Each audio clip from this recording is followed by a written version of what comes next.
So hi, how are you all. पिछले lecture में हमने जो पढ़ चुके थे हम डाइपोल के बारे में, यहाँ तक हम एक डिस्कशन कर चुके हैं। अब हम इस चैप्टर का आखिरी हिस्सा कंडक्टर, और कंडक्टर बहुत ही इंपॉर्टेंट टॉपिक है हमारे लिए, क्योंकि कंडक्टर की अंडरस्टैंडिंग बनना, यहाँ से चीज़ों को समझ में आना, तो हमें थोड़ा सा ये समझ में आएगा कि आगे कैपेसिटर वाले में भी हम कॉन्सेप्ट पोटेंशियल वगैरह का यूज़ करेंगे, कंडक्टर बहुत यूज़ करेंगे, और फिर हम पोटेंशियल का कॉन्सेप्ट यूज़ करेंगे करंट इलेक्ट्रिसिटी में। तो इसको समझना, अंडरस्टैंडिंग बनेगी और आने वाले चैप्टरों के लिए आपको बहुत हेल्प मिलती है। तो अब हम conductor, without wasting any time, हम कंडक्टर शुरू करते हैं कि कंडक्टर है क्या। तो बेसिकली जो कंडक्टर है, इसका मीनिंग है बच्चे, कंडक्टर मतलब हम किसकी बात कर रहे हैं? मेटल। बेसिकली किसकी बात करते हैं? मेटल के बारे में।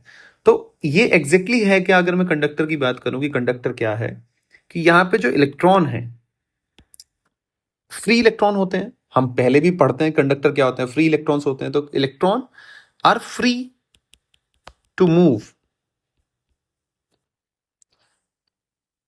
विद इन द मेटल या कंडक्टर, बट इंपॉर्टेंट क्या है? Not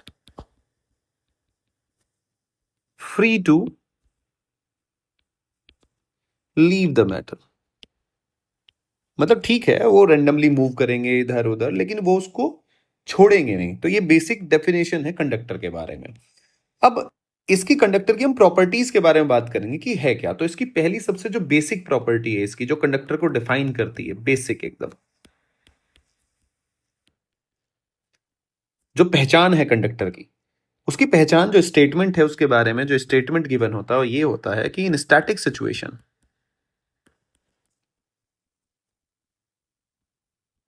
in static situation electrostatic field, electrostatic field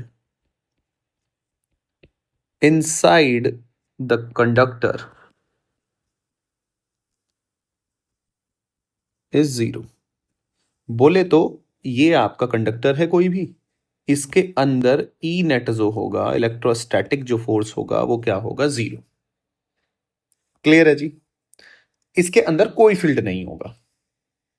ये स्टैटिक सिचुएशन है। अब इस स्टैटिक सिचुएशन का क्या मतलब है, थोड़ा मैं इसको एक्सप्लेन करता हूं आपको। इसको थोड़ा और एक अलग तरीके से मैं लिखने की कोशिश करता हूं, तब आपको थोड़ा ज्यादा बेहतर समझ में आएगा कि ई नेट जीरो होगा कंडक्टर के अंदर, इनसाइड। ये किसकी बात कर रहे हैं हम? इनसाइड, यानी कि मेटल है उसके अंदर की बात कर रहा हूं मैं, सरफेस की बात नहीं कर रहा हूं, अंदर की बात कर रहा हूं। ठीक है। इफ देयर इज नो, ये तो आपको बुक में लिखी मिलेगी, लेकिन एग्जैक्टली इसका मीनिंग क्या है वो हम समझने की कोशिश करते हैं। कि ई नेट इनसाइड जीरो, बिल्कुल बात है। If there is no external source of power is present in conductor.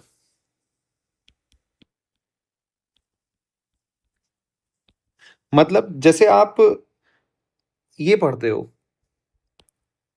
आप 10th क्लास में पढ़ के आए होंगे करंट इलेक्ट्रिसिटी वगैरह वाला चैप्टर।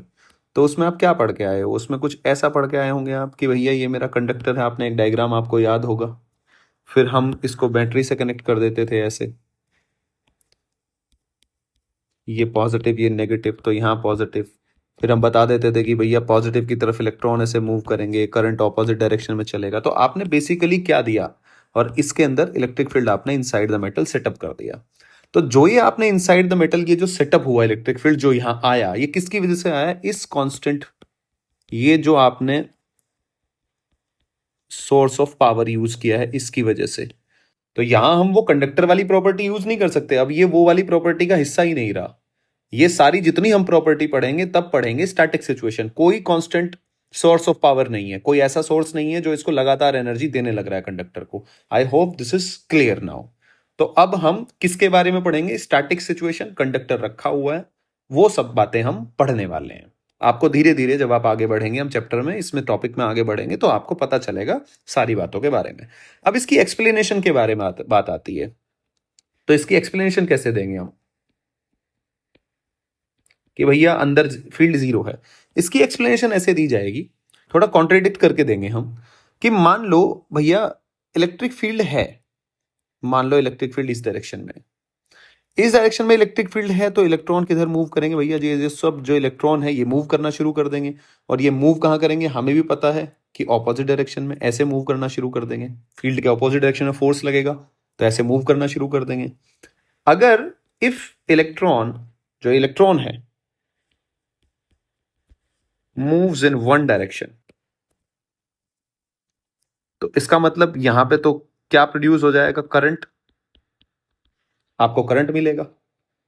अब अगर आपको करंट मिलेगा यहां पे, तो आप तो एनर्जी दे ही नहीं रहे, और आपको करंट, यानी कि कुल मिलाकर आप ये बात सोचो कि एक ऐसे मेटल का टुकड़ा पड़ा हुआ है और उसमें करंट फ्लो होने लग रहा है, ना आपने बैटरी लगा रखी है ना कुछ लगा रखा है, मतलब आपने कोई सोर्स नहीं दे रखा, खुद से ही करंट। तो ये क्या हो जाएगा? कॉन्ट्रडिक्शन। ऐसा थोड़ी ना हो सकता है, कॉन्ट्रडिक्शन। इसका मतलब ई क्या होगा अंदर? जीरो। ई पॉसिबल ही नहीं है। क्या है जी? ई नॉन जीरो पॉसिबल ही नहीं है, it's not possible inside the conductor. अगर होगा तो भाई इलेक्ट्रॉन चलेंगे, इलेक्ट्रॉन चलेंगे तो करंट होगा। अब बिना एनर्जी के करंट कैसे आ जाएगा? ये तो थोड़ा सा मतलब बहुत उल्टी सीधी सी बात नहीं होगी कि बिना उसके ही करंट फ्लो हो गया?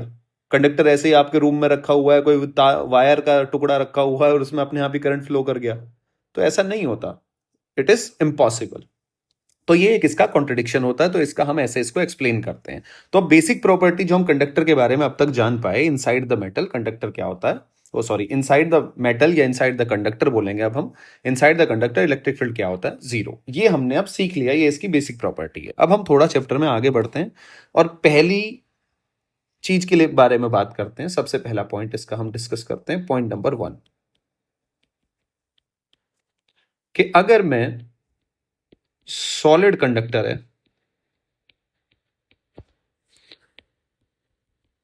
उस प्रेजेंट इन, उसको मैं कहां रख दूं? एक्सटर्नल फील्ड में रख दिया मैंने। कहां रख दिया मैंने? एक्सटर्नल फील्ड में। अभी भी स्टैटिक सिचुएशन ही है, बस एक्सटर्नल फील्ड में ले जाके रख दिया। तो अब मैं जानना चाहता हूं क्या क्या होगा। पहला, इफ कंडक्टर इज न्यूट्रल। अगर कंडक्टर क्या है?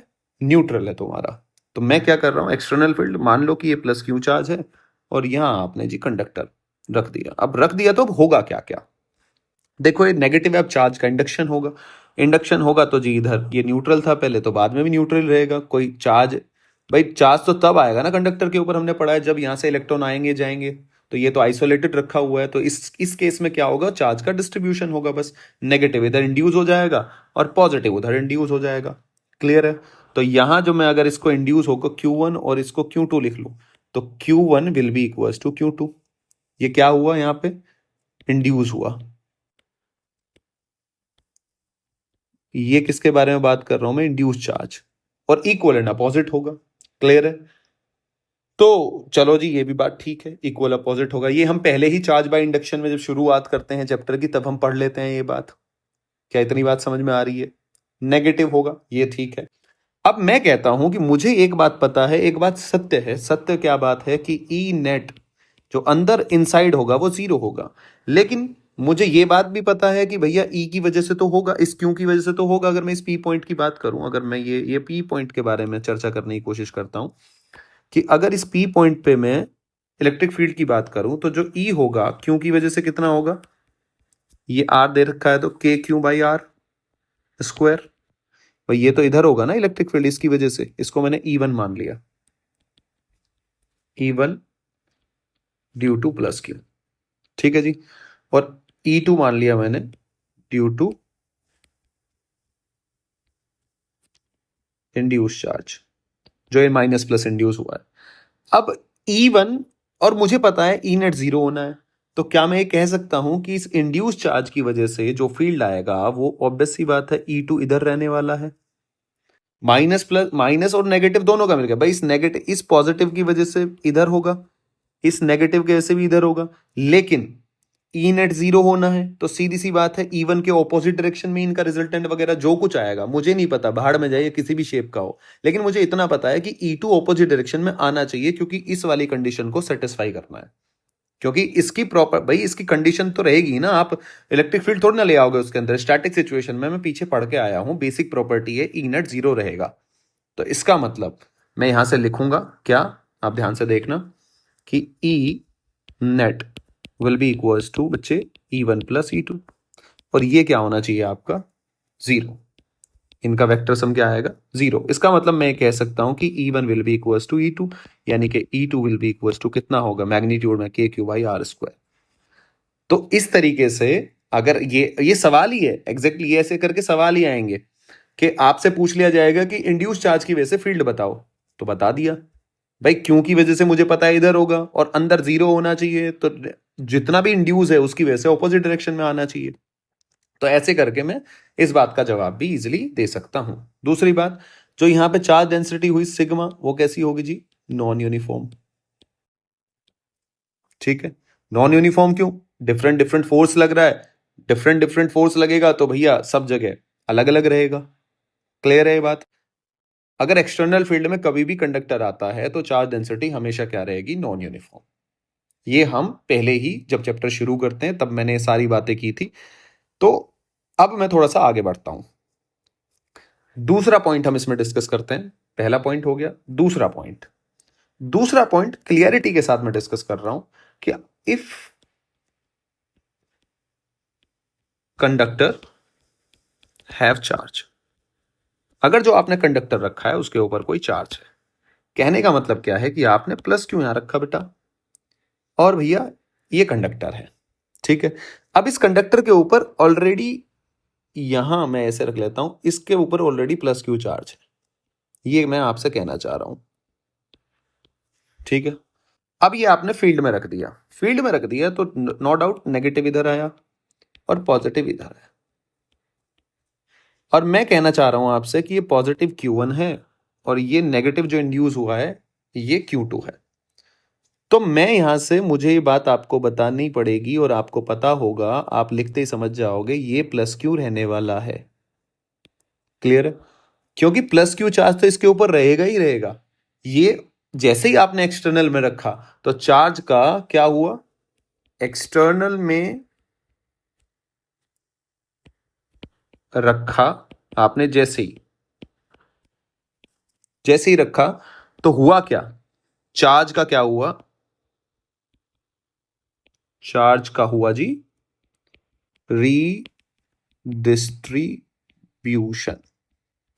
भैया नेगेटिव इधर आ गया और पॉजिटिव उधर चला गया, लेकिन अभी भी स्टैटिक सिचुएशन है, कोई कंडक्टर को आपने कोई कांस्टेंट सोर्स थोड़ी ना दे दिया, कोई बैटरी थोड़ी ना लगा दी।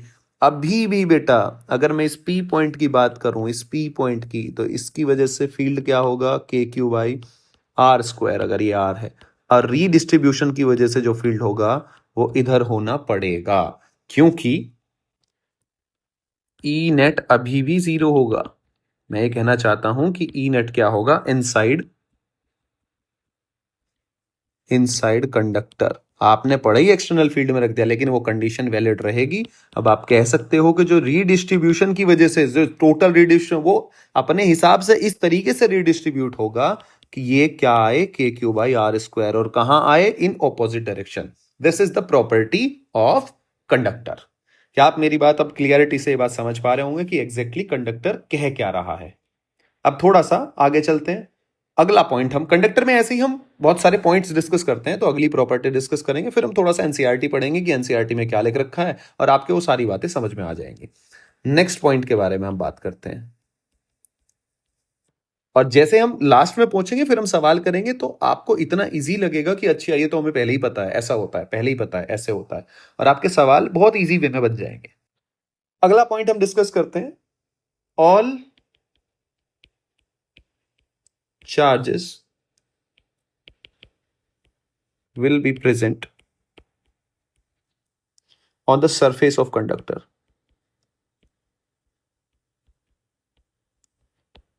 On the surface of conductor. मतलब आप इस कंडक्टर को कितना भी चार्ज दो, लेट्स सपोज मैंने इसको क्यू चार्ज दे दिया, तो क्यू चार्ज मैं कहना चाहता हूं कि ये सारा का सारा चार्ज इसकी सरफेस पे ही रहने वाला है। प्लस क्यू चार्ज अगर मैंने चार्ज दिया तो सारा का सारा चार्ज कहाँ रहेगा? सरफेस पे। यानी कि कोर ऑफ कंडक्टर क्या है? न्यूट्रल है। इसका मतलब क्या है? जो कंडक्टर कोर का मतलब है अंदर वाला, जैसे एक मेटल की बोले तो अंदर घुस जाओ उसके, तो ये कहना तो अंदर चार्ज नहीं होगा कभी भी। तो कुल मिला के कहना चाह रहा है कि core of conductor is neutral. अब इस बात को प्रूव करने के लिए मैं कैसे प्रूव करूं भैया? मुझे तो थोड़ा सा इसका प्रूफ भी देना पड़ेगा। बच्चा कहेगा सर ऐसे कैसे, आप तो कह रहे हो सर ये, बट मैं तो समझ नहीं आ रहा सर, थोड़ा एक्सप्लेन करो इसको। तो ठीक है, कोई बात नहीं। मुझे एक चीज पता है कि अंदर ई नेट क्या होने वाला है? 0। तो मैं क्या करता हूं, मैं मेरी चॉइस है कि मैं ऐसा गॉसियन सरफेस बनाऊं और एक बार मैं ऐसा गॉसियन सरफेस बनाऊं।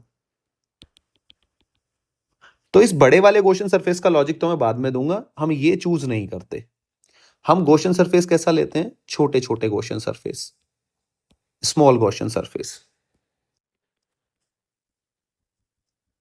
We consider small, very small Gaussian surface। ठीक है, तो इसका मतलब E डॉट डी एस क्या हो जाएगा आपका? Q inside by epsilon not. अब E इनसाइड क्या है? E क्या है यहाँ? 0। अगर E 0 है तो इसका मतलब ये वाली टर्म 0 आएगी, which is equals to Q inside by epsilon not. यानी कि Q इनसाइड क्या आ गया मेरा? 0। इसका मतलब सारा का सारा चार्ज कहाँ रहेगा? सरफेस पे, अंदर कोई चार्ज नहीं रह सकता। क्या ये बात आप समझ पा रहे हो? अब दिक्कत क्या है? दिक्कत ये है, कुछ बच्चों के दिमाग में आ भी गया होगा और कुछ बच्चे ऐसे पूछ सकते हैं कि सर क्यों इनसाइड 0 आया है? क्यों इनसाइड का मतलब ऐसा भी तो हो सकता है प्लस माइनस क्यों अंदर हो, आप ऐसे कैसे कह सकते हो? एग्जैक्टली इसी लॉजिक की वजह से मैंने क्या लिया, ये बहुत छोटे। बहुत छोटे मतलब इतने स्मॉल कि सिर्फ प्लस क्यों ही आ सके, दो चार्ज एग्जिस्ट ही ना कर सके। क्लियर है? इसीलिए मैंने बहुत छोटा बनाया। ये वाला जो बड़ा सरफेस है, ये वाला मैं गॉसियन सरफेस क्यों चूज नहीं कर सकता? यानी कि मैं कहना चाहता हूं, क्वेश्चन राइज जो हुआ आपके दिमाग में आना चाहिए, why are we choosing small Gaussian surface?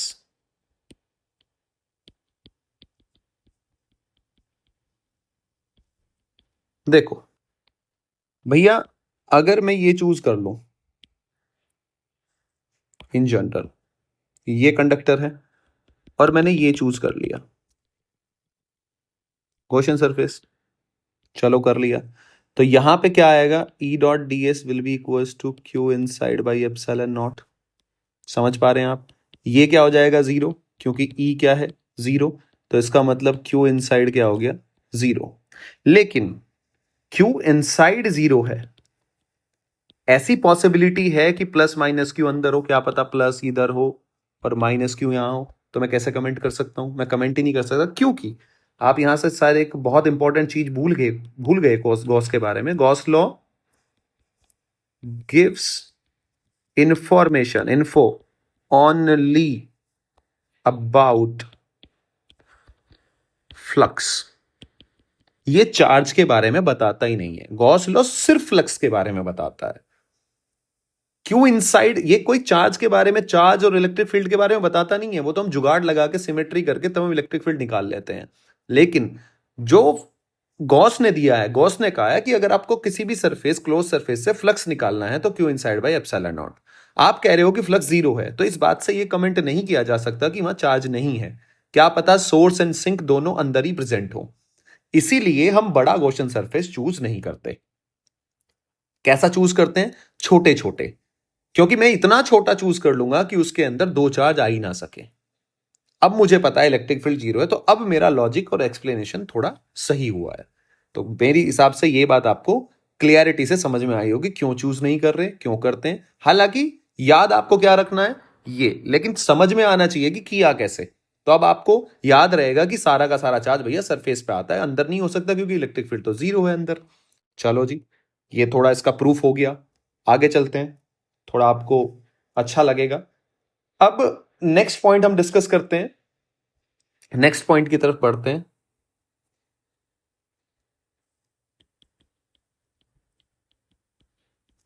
Next point क्या है जी? Conductor is an equipotential body.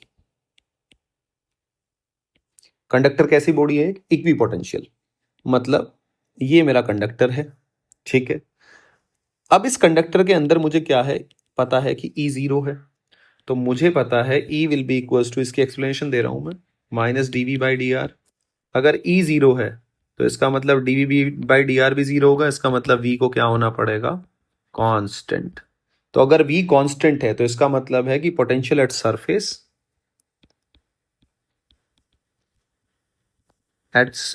जो सरफेस पे होगा will be equals to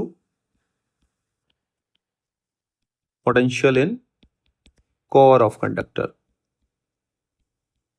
her point पे सेम होगा, यानी कि मैं इस अंदर वाले मेटल की बात कर लूं या इस सरफेस की बात कर लूं तो मैं कह सकता हूं कि V is equal to V B. ये मेरा प्रूफ हो गया। यानी कि कंडक्टर एक इक्वी पोटेंशियल बॉडी है, उसके हर पॉइंट पे पोटेंशियल क्या रहने वाला है? सेम। क्या आप मेरी ये बात समझ पा रहे हैं? इसमें कोई भी आपको कंफ्यूजन नहीं होना चाहिए। अब दूसरी बात यहां पे, अगर ये इक्वी पोटेंशियल है, ठीक है, तो अब मैं थोड़ा सा इलेक्ट्रिक फील्ड लाइन की बात कर लेता हूं। किसके बारे में बात कर लेता हूं थोड़ा? अगला ही इसी के अंदर पॉइंट है कि E अगर इक्वी पोटेंशियल है must be perpendicular to surface. Electric field कैसा होगा? सरफेस के परपेंडिकुलर। क्लियर है? अब अगर इलेक्ट्रिक फील्ड आप लाइंस जो बनाएंगे तो परपेंडिकुलर वो तो बनानी पड़ेगी। तो पहला तो आपका जो प्रूफ हो गया, पहला फर्स्ट जो प्रूफ है वो तो आप सीधा कह सकते हो कि प्रॉपर्टी ही यूज कर लो भाई, property of equi potential surface.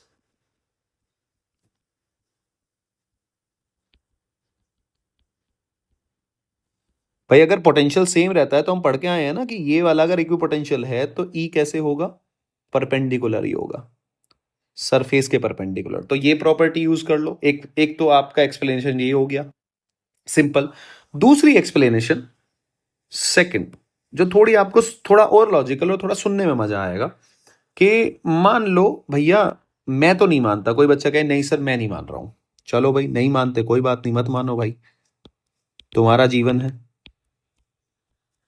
थोड़ा फ्रीडम तो होना चाहिए, मत मानो। लेकिन अपन प्रूव करेंगे। अपन ने मान लिया बेटा कि इधर इलेक्ट्रिक फील्ड इस डायरेक्शन में है,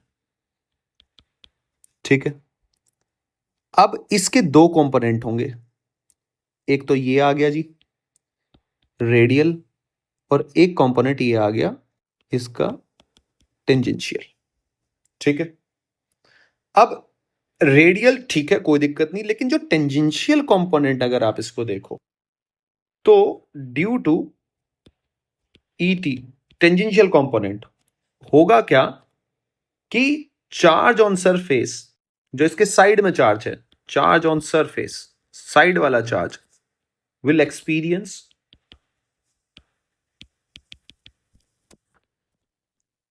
अ फोर्स। एक्सपीरियंस करेगा तो क्या करेगा? मूव करेगा।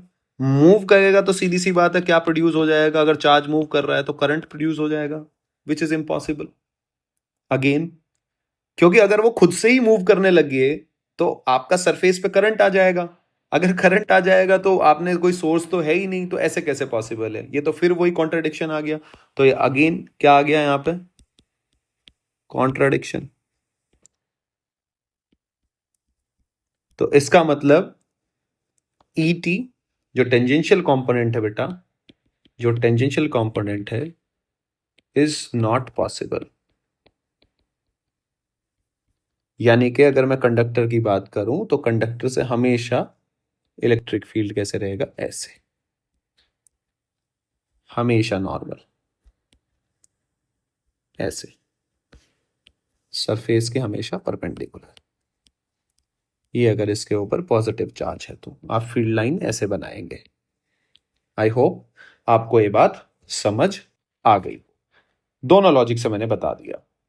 अब थोड़ा आगे चलते हैं, कंडक्टर के बारे में एक और अगला पॉइंट हम डिस्कस करते हैं। अगर मैं कंडक्टर को, नेक्स्ट पॉइंट,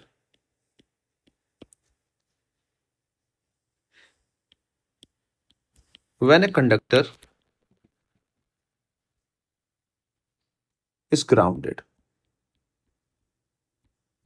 अगर आप किसी कंडक्टर को ग्राउंड कर दो तो ग्राउंड करने पे होता क्या है, इसका जो पोटेंशियल है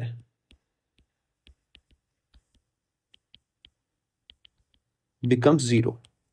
अब जैसे हमने इनफाइनाइट पे ज्यूम किया था जीरो, ऐसे ही हम ग्राउंड करते हैं, क्योंकि ये सब चीजें हम आगे वाले जो हम आप देखते होंगे, आपने घर में भी देखा होगा कि ग्राउंड कर दिया तो अब कोई दिक्कत नहीं है, अब इलेक्ट्रिक शॉक वगैरह कुछ नहीं लगेगा, तो जो एक्स्ट्रा चार्ज है वो सारा ग्राउंड के अंदर चला जाएगा ऐसे करके। तो जो सर्किट्स होते हैं, सर्किट्स में पोटेंशियल डिफरेंस बनाने के लिए हम ग्राउंड का पोटेंशियल जीरो मानते हैं। क्लियर है? क्या ये आप समझ पा रहे हैं? तो ये भी हमने अज्यूम किया है कि ग्राउंड का पोटेंशियल, हमने रेफरेंस ग्राउंड पे अब क्या चूज कर लिया, क्योंकि सर्किट्स बनाने पड़ेंगे, तो सर्किट्स के लिए इनफाइनाइट पे जीरो हो तो कोई मीनिंग नहीं बनता, कोई चार्ज आप वहां से थोड़े ना ला रहे हो। आप तो ग्राउंड ग्राउंड से ही सारे सर्किट्स वगैरह डिजाइन करोगे, आपकी सरफेस पे रखे होंगे सारा अप्लाइंसेस वगैरह। तो यहां पे क्या है, मैंने ग्राउंड का पोटेंशियल क्या अज्यूम किया है, जीरो। चलो, अब ये तो एक कहानी है कि पोटेंशियल क्या हो जाएगा, जीरो। अब इसमें दो पॉइंट है जो मैं आपसे अच्छे से डिस्कस करूंगा। पहला, for isolated conductor, for isolated conductor, मतलब कि ये आपका कंडक्टर है ऐसे वाला, ठीक है जी। इसको आपने क्या कर दिया भैया, ग्राउंड कर दिया। आपने इसको ग्राउंड कर दिया, और मैं आपसे कह रहा हूं, क्या कहना चाहता हूं आपसे, कि ये जो कंडक्टर है भैया, इसके ऊपर क्यों चार्ज था, ठीक है। ये पिक्चर 3D है, ये बॉल की तरह बना रहा हूं मैं, स्फेयर बना रहा हूं मैं, समझते रहे ना, ठीक है ना। और ये सरफेस पे चार्ज दिखा रहा हूं, दिखाने का मतलब ये जो मैं बाहर की तरफ दिखाता हूं, सरफेस पे दिखा रहा हूं, बल्क में नहीं दिखा रहा हूं, कभी इसको कंफ्यूज हो जाओ। तो मैंने क्या किया, अब इसको क्या कर दिया, मैंने ग्राउंड कर दिया। तो आफ्टर ग्राउंड क्या सिनेरियो होगा, इसके ऊपर चार्ज होगा नहीं होगा, तो वो एक बार हम जान लेते हैं। तो इसका पोटेंशियल क्या हो गया जी, जीरो। इनफाइनाइट का पोटेंशियल क्या है, जीरो ही होता है, सीधी सी बात है। अब इसका मतलब डेल्टा वी क्या हुआ इसके बीच में, जीरो। अगर डेल्टा वी जीरो है तो इसका मतलब E dot D R will be equal to zero. D R तो जीरो हो नहीं सकता, क्योंकि आप ए से बी तक जब जाओगे तो डी आर थोड़ी ना जीरो हो जाएगा, डी आर नॉन जीरो है ए से बी। तो इसका मतलब ई को क्या होना पड़ेगा, जीरो। अगर ई को जीरो होना है तो इसका मतलब सरफेस पे कोई भी चार्ज नहीं होना चाहिए, इसका मतलब चार्ज क्या होगा, जीरो। तो ये एक इसकी एक्सप्लेनेशन है, थ्योरेटिकल एक्सप्लेनेशन, जो हम थोड़ा सा मैथ्स यूज कर लेते हैं लॉजिकली, कि हाँ पोटेंशियल जीरो माना आपने, इनफाइनाइट का जीरो होता ही है, वो अपन ने एज्यूम कर ही रखा है। तो इसका मतलब अब अपन क्या करेंगे भाई, यहां जीरो है, इनफाइनाइट पे जीरो है, तो ई डॉट डी आर क्या हो जाएगा, ये आपका जीरो आ गया। तो एक एक्सप्लेनेशन तो ये हो गया सिंपल सा, ठीक है। अब ये तो आइसोलेटेड के बारे में बात करी, तो यहां से कुछ बच्चों को कंफ्यूजन क्या हो जाएगा, एक चीज क्रिएट होगी कि पोटेंशियल जीरो है तो चार्ज भी जीरो होगा। इसीलिए अब मैं दूसरी पॉइंट की तरफ चलता हूं, दूसरा पॉइंट डिस्कशन करेंगे ताकि और क्लियरिटी आएगी तुम्हारे। अब मैं आइसोलेटेड नहीं ले रहा हूं, नॉट आइसोलेटेड कंडक्टर। मैं क्या कर रहा हूं, इस कंडक्टर को फील्ड में रख रहा हूं।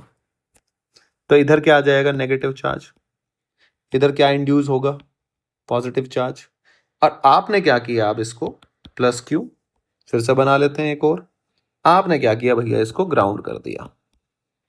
क्या कर दिया, इसको ग्राउंड कर दिया। तो ग्राउंड करने से होगा क्या, इसका पोटेंशियल क्या हो जाएगा, जीरो।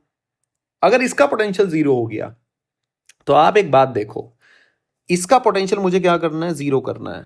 इस पॉजिटिव की वजह से पोटेंशियल क्या होगा, पॉजिटिव। तो यहां कुछ ना कुछ चार्ज बचना चाहिए, जुड़ के तभी तो जीरो होगा, क्योंकि आपने वी तो जीरो करना है। तो वी जीरो किसकी वजह से होगा, ड्यू टू ऑल की वजह से, प्लस इसकी वजह से तो पॉजिटिव हो गया, प्लस वी इंड्यूस की वजह से, अब इंड्यूस कैसा रहना चाहिए, क्योंकि स्केलर है तो नेगेटिव ही रहना चाहिए। तो इसका मतलब इस सरफेस पे, इस कंडक्टर पे कैसा चार्ज बचेगा? नेगेटिव चार्ज बचेगा। क्लियर है? अब इसका चार्ज जीरो नहीं होगा। क्लियर है? अब इसका चार्ज जीरो नहीं होगा। दूसरी थ्योरी भी आप सेम अपनी लगा सकते हो। देखो, delta we, we zero, infinite पे जीरो, तो यहां अगेन ई क्या आएगा? जीरो। तो इसका मतलब इस वाली साइड तो चार्ज प्रेजेंट होगा ही नहीं, क्योंकि ये कंडीशन फिर आपको सेटिस्फाई नहीं करेगी। और ये तो थ्योरी है भैया, थ्योरी तो वैलिड रहनी चाहिए, तो इसका मतलब इसीलिए लेफ्ट साइड पे ही चार्ज आएगा। क्या आप समझ पा रहे हैं? अब आपसे कोई फील्ड लाइन बनाने को बोले तो मेरे हिसाब से आप, मेरे सारे बच्चे फील्ड लाइन भी बना सकते हैं। कैसे? ऐसे। भाई ये तो मुझे पता ही है कि फील्ड लाइन अब नॉर्मल बनेगी, पॉजिटिव से नेगेटिव। आप ऐसे करके फील्ड लाइन भी बना सकते हैं। ऐसे। ये देखो जी, ये तो चारों तरफ निकलेगी ये फील्ड लाइन। क्लियर है? तो ऐसे करके आप फील्ड लाइन भी बना सकते हैं, अगर आपसे डायग्राम चूज करना आ जाए। तो ये मुझे सारी चीजें आनी चाहिए कि हो कैसे रहा है। तो यहां से एक बात क्लियरिटी तो आपको बन रही होगी, मैं लिख भी देता हूं इस बात को, कि if potential is zero, that does not mean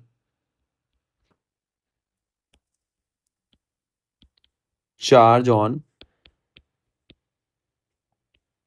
conductor is zero.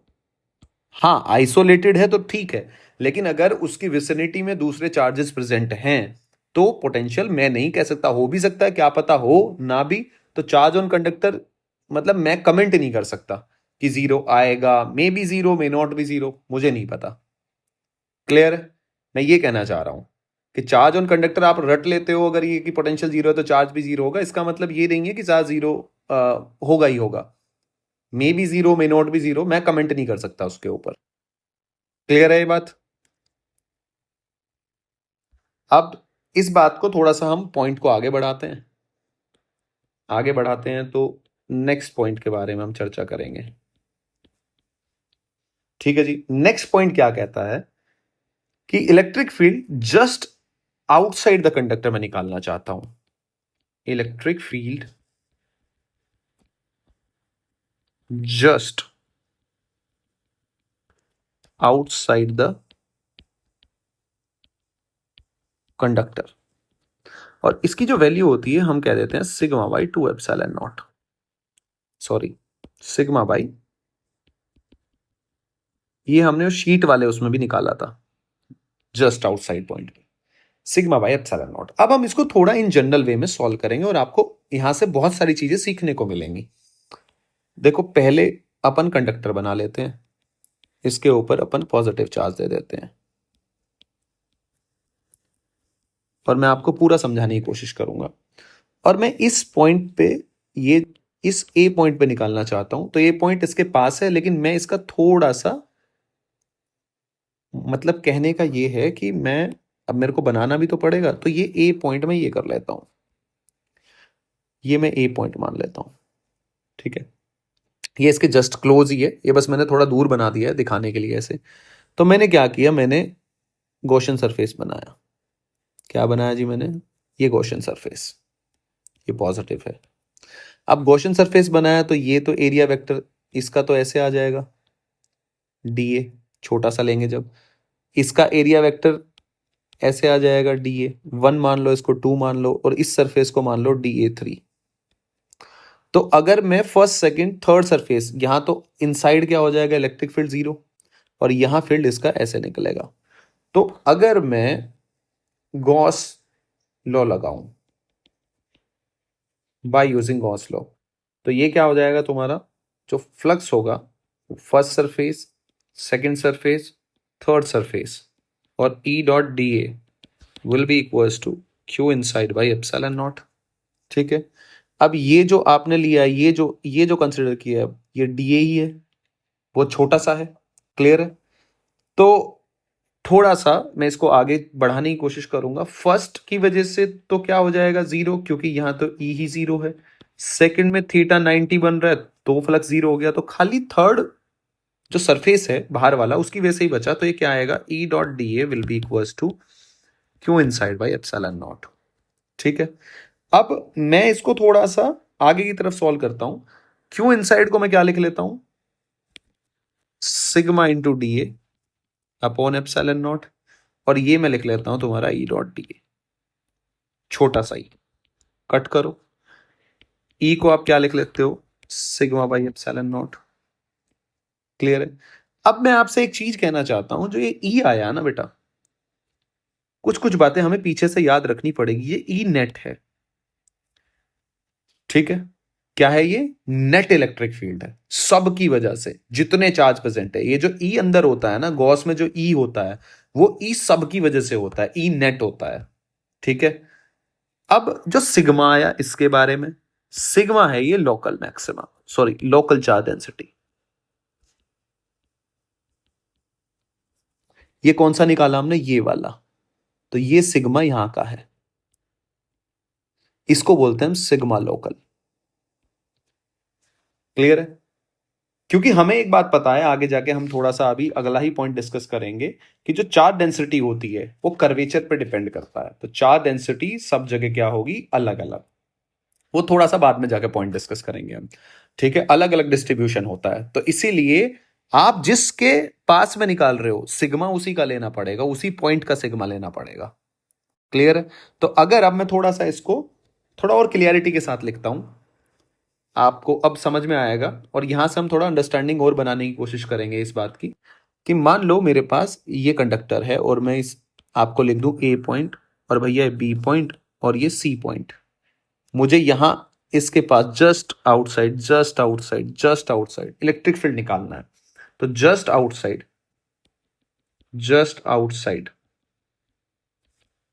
A B C, ये जो पॉइंट्स मैंने बनाए हैं, ई ए क्या होगा? Sigma A by epsilon naught. E B क्या होगा बेटा? Sigma B by epsilon naught. E C क्या होगा? Sigma C by epsilon not. ठीक है? और ये सिग्मा ए सिग्मा बी जो है और सिग्मा सी जो है, ये क्या है? Local charge density. क्लियर है? क्या है ये? Local charge density. तो हर जगह इलेक्ट्रिक फील्ड क्या होगा? उसका मैग्नीट्यूड चीजें अलग अलग होगा, लेकिन सिग्मा बाई एप्सिलॉन नॉट होगा। लेकिन सिग्मा जो होगा वो सिग्मा यूनिफॉर्म नहीं है, यहां नॉन यूनिफॉर्म है। तो इसीलिए सिग्मा लोकल यूज करेंगे हम। सिग्मा क्या है यहां? Non uniform. ये बात हम आगे डिस्कस करेंगे कि कैसे डिपेंड करता है ये। क्लियर है? अब थोड़ा सा इस बात को और थोड़ा अंडरस्टैंडिंग बढ़ाते हैं, क्योंकि ये बहुत इंपॉर्टेंट है। इसके ऊपर सवाल भी है, फिर एक हम सवाल करेंगे। इसके ऊपर अंडरस्टैंडिंग क्या है, अगर आप ध्यान से सुनो।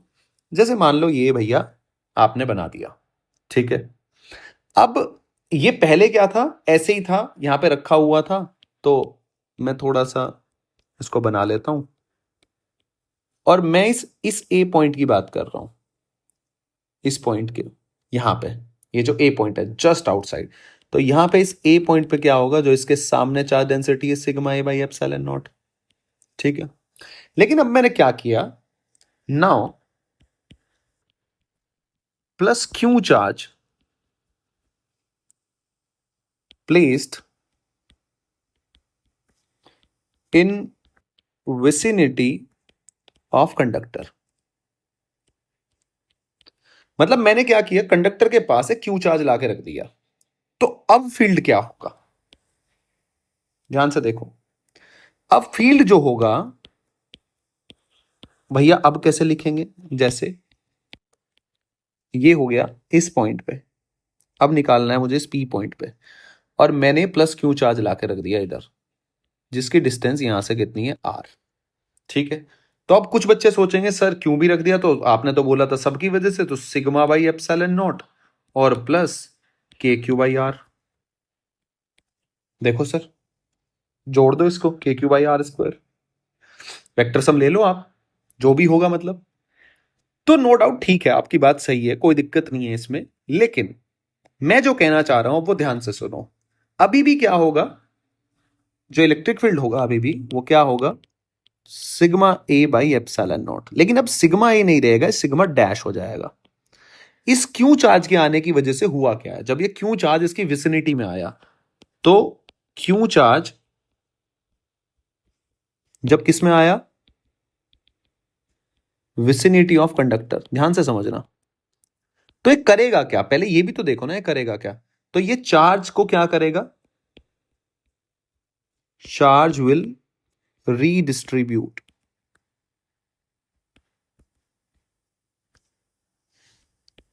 on the surface of conductor. भाई उस पर फोर्स लगाएगा ना, धक्का मारेगा इधर उधर, तो अब कुछ देर बाद क्या होगा, कुछ देर बाद कुछ ऐसे होगा। ये हो गया जी, चार्ज का रिडिस्ट्रीब्यूशन हो गया, प्लस क्यू यहां रखा रह गया। आप फिर से लगाओ फील्ड, सेम चीज गॉस लॉ लगाओ, गॉस लॉ लगाओगे तो फिर फील्ड यहीं से पास होगा। ई आपका क्या आएगा, ई ए विल बी इक्वल टू आएगा sigma by epsilon not. Again sigma क्या होगा, लोकल। अब ये कौन सा है, जो रिडिस्ट्रीब्यूशन होने के बाद, छेड़छाड़ होने के बाद। लेकिन आप देखो ना, जब आप गॉस लॉ लगा रहे हो तो इसकी वजह से तो फ्लक्स अब भी जीरो ही पास होगा, क्योंकि इसकी फील्ड लाइन तो ऐसे निकल जाएंगी ना सारी, तो इसका फ्लक्स तो कंट्रीब्यूट ही नहीं करेगा। तो फिर आंसर अगेन क्या आएगा, sigma A dash by epsilon naught. लेकिन सिग्मा ए डैश मैं कहना चाहता हूं is not equal to sigma A, ये रिडिस्ट्रीब्यूशन होने के बाद का सिग्मा ए है। क्लियर है, लेकिन इलेक्ट्रिक फील्ड वही रहेगा, जस्ट आउटसाइड। ठीक है, नॉर्मल। प्लस क्यू ने अपना काम कर दिया है, प्लस क्यू ने अपना कंट्रीब्यूशन दे दिया है। प्लस क्यू ने अपना कंट्रीब्यूशन कैसे दिया, जो सरफेस पे चार्ज है उसको डिस्टर्ब करके, तो वो ऑलरेडी कंट्रीब्यूशन दे चुका है। तो ये बहुत बहुत महीन बात है जो आपको समझने वाली है। प्लस क्यू ने अपना काम कर दिया। अगर आप यहां ई डॉट डीएसबी लगाओगे, ई डॉट डीएसबी लगाओगे Q inside by epsilon not, तो अब फ्लक्स किस किस की वजह से, अरे भाई इसकी वजह से तो फ्लक्स जीरो ही पास होगा ना, ये तो कंट्रीब्यूट ही नहीं कर पाएगा। तो बाहर वाले चार्ज तो हम पहले ही पढ़ के आए हैं कि कंट्रीब्यूट नहीं करते, लेकिन हाँ फील्ड होता है उनकी वजह से। और वो फील्ड मैंने कितना निकाल लिया, मुझे पता है इतना, इसने अपना काम कर दिया, वो डिस्टर्ब कर दिया उसने।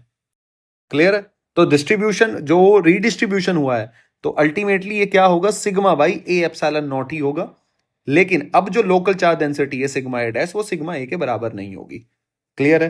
अब इस पे थोड़ा और क्लियरिटी लाने के लिए मैं सवाल लिखता हूं, तब वो आपको ज्यादा बेहतर समझ में आएगा। हमने क्या पॉइंट पढ़ लिया, पॉइंट पढ़ तो लिया, लेकिन समझ में भी तो आना चाहिए। अब क्वेश्चन क्या है, मैं लिखता हूं the density of charge at point P on the conductor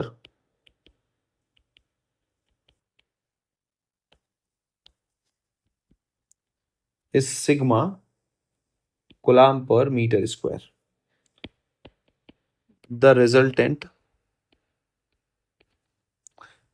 E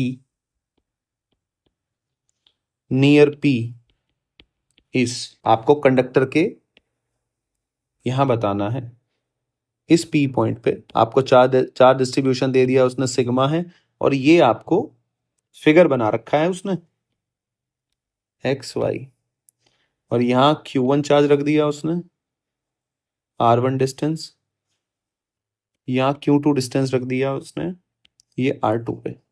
ठीक है, और आपको बोल दिया कि बताओ, और इस सिस्टम के हिसाब से इसके ऊपर ये सिग्मा ऑलरेडी गिवन है।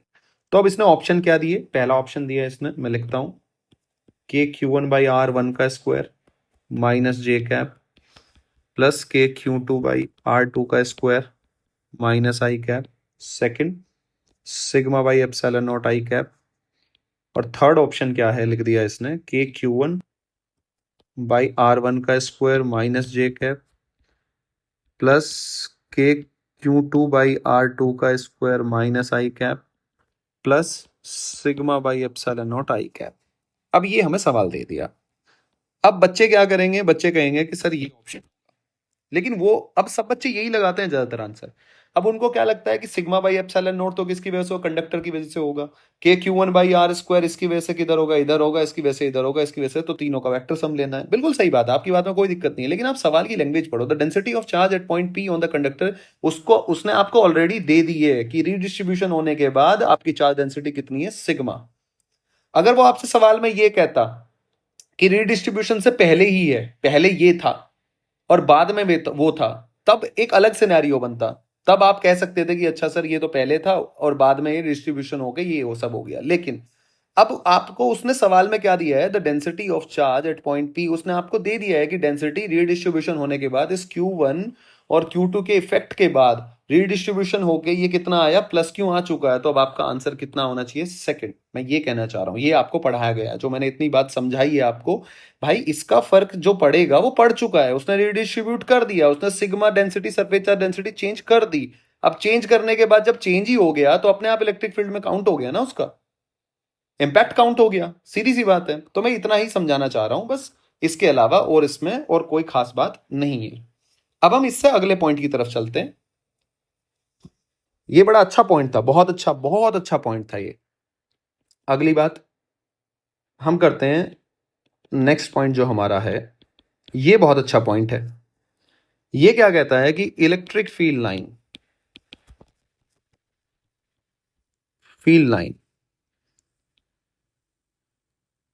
विल नॉट, या ऐसे लिख लेते हैं इसको थोड़ा, no electric field line will start from conductor and ends on same conductor। अब मैं आपसे जो कहना चाह रहा हूं, आप उस बात को समझना कि मान लो ये किसी फील्ड में रखा हुआ है, तो सीधी सी बात है चार्ज इंड्यूस होगा और कुछ ऐसा सिनेरियो बन जाएगा। मैं कहना चाह रहा हूं कि कोई बच्चे ऐसे बनाना चाहें कि सर ऐसे भी क्यों नहीं बन सकता, ऐसे बना लो सर। चलो सर अंदर नहीं हो सकता, बाहर तो हो सकता है, बाहर बना लो, क्या दिक्कत है। अब वो बच्चा अपनी जगह बिल्कुल सही है, यानी कि पी से क्यों सर ऐसे क्यों नहीं बना सकते, और ये ए से बी ऐसे बना लो, आप इलेक्ट्रिक फील्ड ऐसे बना लो सर, गलत थोड़ा ना बनाया, पॉजिटिव टू नेगेटिव ही तो बनाया। अब हम कहते हैं कि नहीं भाई ऐसे नहीं होगा, लेकिन ऐसे कैसे नहीं होगा। बच्चा बोलने लगे सर नहीं हम तो नहीं मानते आपकी बात। नहीं मानता कोई बात नहीं भाई, मेरी क्यों मान रहा है बात, हम तो फिजिक्स जानते हैं, फिजिक्स लगा लेते हैं। मुझे पता है पोटेंशियल क्या होगा बेटा, कांस्टेंट सरफेस का, क्लियर है ये बात। मैं पी से क्यों चलता हूं पहले, V P minus we Q, यहां मैं पी से Q E dot D are apply करता हूं। अब पोटेंशियल सेम है, ये तो कंडक्टर की प्रॉपर्टी है, अब पहले हम प्रूव करके आ चुके हैं, electric field zero, potential constant. तो इसका मतलब ई डॉट डी आर बच्चे पी से क्यों क्या होना चाहिए, जीरो। डी आर तो जीरो हो नहीं सकता भाई, इनके बीच की लेंथ थोड़ी ना पी से क्यों जीरो हो जाएगी, डी आर तो जीरो हो ही नहीं सकता, तो इसका मतलब ई मस्ट बी जीरो, ये मस्ट कंडीशन होगी, क्लियर है। अगर ये मस्ट होगी तो इसका मतलब field line is not possible. जब फील्ड ही नहीं है तो फील्ड लाइन कैसे पॉसिबल होगी, field line is not possible, simple. Similarly A से बी लगा लो, V A minus V B बाहर की तरफ, ई डॉट डी आर चलते हुए आओ भाई, ये तो वैलिड होगा ही होगा, ये जीरो हो गया, will be equals to again A to B E dot D R. Again कह सकता हूं मैं यहां से ई जीरो होगा, मस्ट कंडीशन है, क्यों, क्योंकि डी आर तो जीरो हो नहीं सकता, तो ये मस्ट कंडीशन होगी। अब मस्ट कंडीशन होगी तो बाहर भी A to B field line is not possible. तो इसका मतलब अब आपको समझ में आ रहा होगा कि आपको किताबों में जो डायग्राम गिवन होता है वो ऐसा क्यों बनता है। तो मेरे हिसाब से अब मैंने आपको पूरी क्लियरिटी दी है कि अब मुझे पता है कि आप विद लॉजिक, बिना सोचे समझे, ये डायग्राम मेरा बच्चा आराम से बना सकता है। ऐसे आएंगी ना परपेंडिकुलर, तो ये मेरा डायग्राम बनेगा, जो आपको किताबों में डायग्राम गिवन होता है। जैसे कि मान लो आपने यहां प्लस क्यू चार्ज रख दिया और ये कंडक्टिंग प्लेट रख दिया आपने, यहां रख तो कोई बात नहीं, तो यहां क्या इंड्यूस होगा जी, नेगेटिव, यहां क्या इंड्यूस होगा जी, पॉजिटिव। तो अब यहां भी फील्ड लाइन कैसे बनाओगे आप, पॉजिटिव से तो ऐसे निकलेंगी और यहां से ऐसे जाएंगी, ये इसका डायग्राम हो गया, क्लियर। अंदर आप बनाओगे नहीं, पॉजिटिव से नेगेटिव बनाओगे, फिर पॉजिटिव से। और ये जो मजे की बात एक और बता देता हूं, ये जो मैं फील्ड लाइन ड्रॉ कर रहा हूं ये कौन सी होती है, ई नेट को शो करती हैं, ई नेट को शो करती हैं। ये जो इलेक्ट्रिक फील्ड होगा, ये जो आप अगर इस पॉइंट पे आप ऐसे ड्रॉ कर रहे हो तो एक कॉम्बिनेशन है सबका, इस प्लस क्यू की वजह से, इस माइनस की वजह से, इसकी वजह से, सारे चार्ज का कॉम्बिनेशन हम वो ड्रॉ करते हैं। आपको इसी बात में मैं थोड़ी सी अगर क्लियरिटी दूं, अब कंडक्टर हमने पढ़ ही लिया है टॉपिक में, आपको अगर ये याद हो थोड़ा कि जब मैंने इस पे सिग्मा चार्ज का डिस्ट्रीब्यूशन किया, मुझे पता है आधा चार्ज आगे देखूंगा मैं ऐसे, प्लस सिग्मा माइनस सिग्मा मैंने बनाया था। आपने जब इलेक्ट्रिक फील्ड निकाला होगा तो जब कंडक्टर के लिए निकालते हैं तो ई क्या आता है, सिग्मा बाई एप्सिलॉन नॉट, जब गॉस का यूज करते हैं। ठीक है, अब ये जो एग्जैक्टली मैं आपको थोड़ा सा बना के दिखाता हूं, आपको अच्छा लगेगा, आपको लगेगा कि हाँ अब कुछ आने लगा है। तो अल्टीमेटली ये पॉजिटिव है और इधर वाले को मैंने ऐसे रिप्रेजेंट करने के लिए नेगेटिव रिप्रेजेंट कर दिया। तो पॉजिटिव की वजह से हम ये जो लिखते हैं, ये कैसे लिखते हैं कि भैया इसकी वजह से फील्ड ऐसे और इसकी वजह से भी ऐसे, पॉजिटिव सॉरी, तो दोनों को जुड़ने के बाद ये आता है सिग्मा बाई 2 एप्सिलॉन नॉट। ऐसी तो करते हो आप सॉल्यूशन, सिग्मा या तो गॉस लॉ से कर लो या सुपरपोजिशन से, सिग्मा बाई एप्सिलॉन नॉट। अब मैं आपको फेराडे से करके दिखाता हूं कि फेराडे क्या कहता है। देखो, फेराडे कहता है कि भैया ये फील्ड लाइन से रिप्रेजेंट कर लो, ऐसे कर लिया। थोड़ा सा जो जैसा चार्ज मैं जो करना चाह रहा था, मैं ये करना चाह रहा था कि आपको थोड़ा सा अंदाजा लगे, इस पॉजिटिव की वजह से ऐसे बना दिया जी, और इधर भी बनाना पड़ेगा आपको ऐसे, तो इधर ऐसे निकलेगी। इस नेगेटिव की वजह से आप जब बनाओगे तो कैसे बनाओगे, ऐसे बच्चे। देखना कितना मजेदार चीज है, आपको अच्छा लगेगा कि अरे ये तो सही कह रहे हो सर आप। अब थोड़ा क्लियरिटी आई और मजा आने लगा फिजिक्स में। ये ऐसे बना दिया आपने, तो जो आपको बेटा दिखता है ना, आपको ये जो हरा और नीला थोड़ी ना दिखेगा। देखो, ये वाला इधर की तरफ है, ये वाला अंदर इधर की तरफ है, कैंसिल आउट, ये दोनों तो कैंसिल आउट हो जाएंगे, ये दोनों जुड़ गए, ये दोनों जुड़ गए। तो अब आपको जो दिखता है ना, मैं इसको ब्लैक से डिनोट कर लेता हूं थोड़ा। ये जो आपको दिखा, ये आपको ये दिख रहा है जो आप ड्रॉ करते हो, ये पॉजिटिव और ये पॉजिटिव, बट अल्टीमेटली ये ऐसे है, लेकिन हम ऐसे बनाते हैं। तो ये किसको शो कर रहा है, ई नेट को। ये किस किस का कॉम्बिनेशन है, ये ग्रीन वाले का प्लस ये ब्लू, ये दोनों का कॉम्बिनेशन, लेकिन हम ये ई नेट शो करते हैं। तो अब आपको मेरे हिसाब से क्लियरिटी बनी होगी कि एग्जैक्टली कंडक्टर में हो क्या रहा है और हम इलेक्ट्रिक फील्ड का क्या यूज कर रहे हैं। जो फील्ड लाइन ड्रॉ करते हैं वो ई नेट ड्रॉ करते हैं। अब आपको थोड़ा एक समझ बन रही होगी। तो कंडक्टर में अभी तक हमने ये पढ़ लिया कि भैया फील्ड लाइन कहां से, कंडक्टर से शुरू होकर कंडक्टर पे खत्म नहीं होगी, ये प्रॉपर्टी हमने डिस्कस कर ली। अब मैं थोड़ा सा आगे बढ़ता हूं और नेक्स्ट पॉइंट डिस्कस करता हूं, जो कि अच्छा पॉइंट है। नेक्स्ट पॉइंट, आपको कंडक्टर के सारे पॉइंट याद रखने हैं, आपका सवाल कभी भी गलत नहीं होगा। आगे हम जब सवालों में इस्तेमाल करेंगे देखना कितने फास्ट हम चीजें करेंगे। चार्ज डेंसिटी, अगली प्रॉपर्टी है charge density on a conductor surface, on a conductor surface in absence of external field। अगर एक्सटर्नल फील्ड ना हो तो, क्योंकि एक्सटर्नल है तो नॉन यूनिफॉर्म ही होगा, सीधी सी बात है। अगर एक्सटर्नल नहीं है तो कैसे चार्ज का डिस्ट्रीब्यूशन होगा। तो ये क्या कहना चाह रहा है, ये जो प्लस है ये बड़ी कमाल की चीज है। देखो जी, तो यहां होता है जो सिग्मा होता है inversely proportional to 1/RC, radius of curvature. यानी कि ये रेडियस ऑफ कर्वेचर होता है, ये रेडियस ऑफ कर्वेचर यहां कम है। आप इस पॉइंट का ए का अगर रेडियस ऑफ कर्वेचर देखें तो इसका रेडियस ऑफ कर्वेचर कुछ ऐसे बनेगा, ज्यादा बनेगा। इसका रेडियस ऑफ कर्वेचर कम बनेगा। तो मैं अगर इस बी पॉइंट की बात करूं तो sigma A will be less than sigma B, यानी कि चार्ज डेंसिटी बी पे ज्यादा होगी। अगर बी पे ज्यादा होगी तो इलेक्ट्रिक फील्ड भी बी पे ज्यादा होगा, मैं ये कहना चाहता हूं। क्लियर है। अब रही बात इसके प्रूफ की, तो इसका प्रूफ की कोई जरूरत नहीं है एज सच, आप सीधा याद रखो। क्लियर है बात। अब मैं थोड़ा सा इसको क्लैरिफाई करने की कोशिश करता हूं कि मैं एग्जैक्टली और एक बात जो बताना चाहता हूं वो ये बताना चाहता हूं कि अगर मान लो यहाँ प्लस क्यू चार्ज रखा है और ये कंडक्टर है, तो अब ये सिग्मा इनवर्सली 1/RC ये वैलिड नहीं है। ये कब वैलिड है, जब आपका एक्सटर्नल फील्ड कुछ भी ना प्रेजेंट हो। क्लियर है, आप तब इस चीज को लगा सकते हैं। I hope this is clear. इसमें अब कोई परेशानी नहीं होनी चाहिए। अब हम थोड़ा सा आगे चलते हैं। तो आगे हम नेक्स्ट लेक्चर में मैं कोशिश करूंगा हम डिस्कस करेंगे, लेकिन यहां तक कि मैं एक बार कोशिश करता हूं, हम ट्राई करते हैं कि एक बार एनसीईआरटी को और समझ ले। तो एक बार मैं एनसीईआरटी की तरफ चलता हूं, फिर हम नेक्स्ट लेक्चर में उससे आगे की प्रॉपर्टीज वगैरह डिस्कस करेंगे। तो थोड़ा सा आप ये पढ़ने की कोशिश करें, मैंने कुछ मार्क कर रखे हैं। अगर मैं कंडक्टर के बारे में जानूं, दीज इलेक्ट्रॉन्स आर फ्री, मतलब इलेक्ट्रॉन होते हैं फ्री होते हैं। जो इलेक्ट्रॉन है वो फ्री हैं within the metal but not free to leave the metal.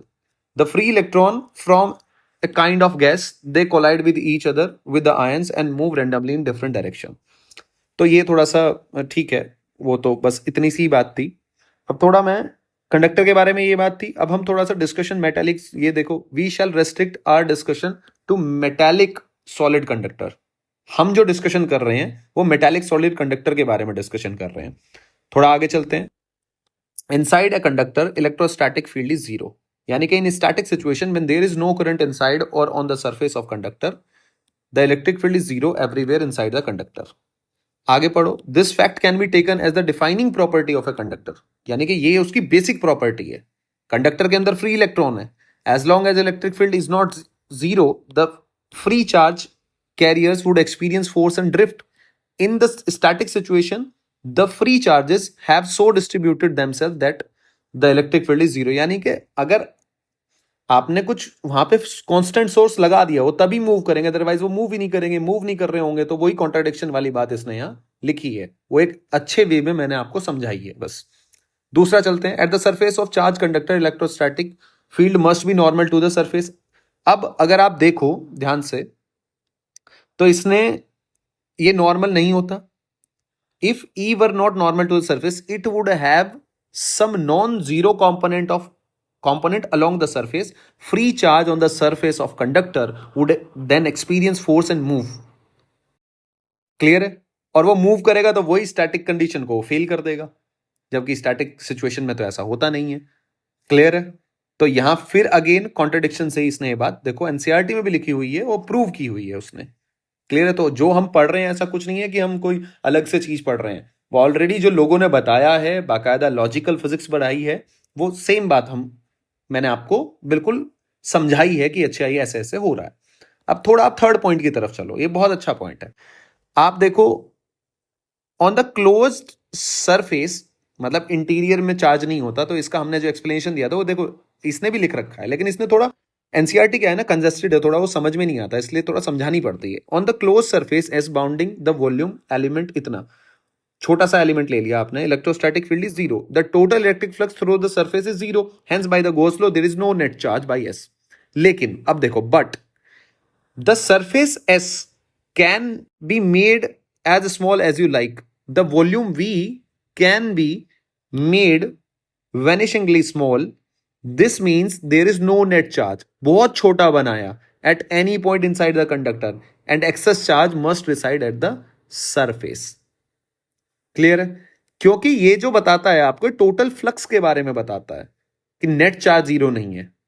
अब नेट चार्ज में तो प्लस माइनस अंदर भी आ सकता है, तो इसने ये बात कह रखी है कि आपको देखो कैसा लेना पड़ेगा, छोटा छोटा लेना पड़ेगा, आप बड़ा चूज नहीं कर सकते, अदरवाइज आप उसको फिर पॉइंट को प्रूव नहीं कर पाओगे। यहां आप थोड़ा सा उसको वैलिड पॉइंट दे सकते हो कि देखो मैंने छोटा, इतना छोटा चूज किया है, इतना स्मॉल चूज किया है कि वो वैनिश ही है, मान लो बिल्कुल खत्म ही है, तो उसके अंदर आप एक ही चार्ज ला सकते हो बस, और वो पॉसिबल है नहीं। तो आप वहां से इस स्टेटमेंट का मीनिंग आप मेरे हिसाब से अब आप समझ पाए होंगे जो मैंने पहले समझाया है। अब थोड़ा सा ये सेम चीज है, ई जीरो होता है इनसाइड, तो इसलिए ये नॉर्मल प्रॉपर्टी है, मैं समझा चुका हूं। ये again electric field at the surface sigma by epsilon not an cap. Clear है ये? तो यहां से आउटवर्ड नॉर्मल होता है। अब ये जो आगे वाली प्रॉपर्टी है हम नेक्स्ट लेक्चर में डिस्कस करेंगे। क्लियर है जी? ये सरफेस चार्ज डेंसिटी वही डेल्टा एस, ये सब उसने वही ऐसे निकाल के बताया, डेल्टा एस को कट कर दिया सिग्मा बाई एप्सिलॉन नॉट। अब वही वाली बात है, नेगेटिव होगा तो उसकी तरफ होगा, टुवर्ड्स होगा कंडक्टर के, और अगर पॉजिटिव है चार्ज डेंसिटी तो अवे होगा। तो मेरे हिसाब से ये अब यहां तक का हमने कर लिया है। अब हम नेक्स्ट लेक्चर में इलेक्ट्रोस्टैटिक यानी कि एम्प्टी कैविटी के बारे में बात करेंगे। थोड़े से 2-3 प्रॉपर्टी और बचती हैं, बस वो करके और फिर हम सवालों के ऊपर आ जाएंगे। तो आपको फिर सवालों की अंडरस्टैंडिंग भी बननी मेरे हिसाब से शुरू हो जाएगी। तो मिलते हैं जी नेक्स्ट लेक्चर में।